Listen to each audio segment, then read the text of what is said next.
How did you make this film and why? And when was your first ayahuasca experience? How'd you find all this stuff? Okay, that's a many-part question. If I start first in why I decided to create this, I was at the time creating, and still am, an ayahuasca graphic novel. And a graphic novel is an attempted grown-up term for a comic book. Book.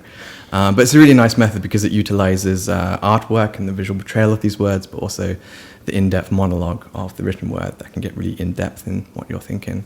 Is that document that you see early on in your video, is that the precursor to the graphic novel?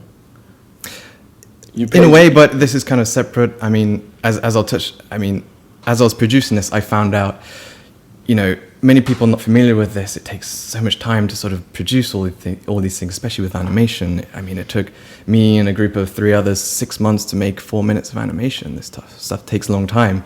And I found that as I sort of created artwork for one instance, one ayahuasca experience, I'd have another 2 or 3 more experiences.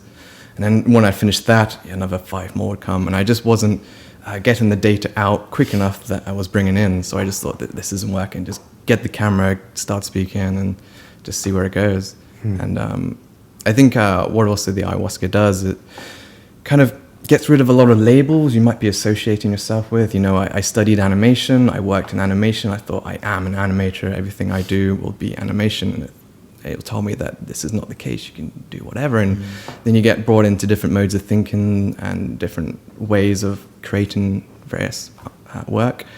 And that was such a different experience for me. 2 years ago, I would have never even thought I would have gone in front of a camera. 2 years ago, if I was sitting here, you guys would not be able to get a single word out of me. I always hid behind my artwork. Interesting. And that's true. That's true of a lot of artists or animators. Do you think that they hide a bit behind it?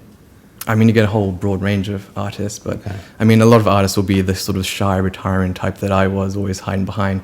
But artwork was a case of what I couldn't connect with people in person, I could create artwork, and this was a form of connecting with people. Okay. Wow. And the ayahuasca brought about, that what I really wanted deep down was to connect with people and to sort of bring that out, and that's something I've been working on ever since, really.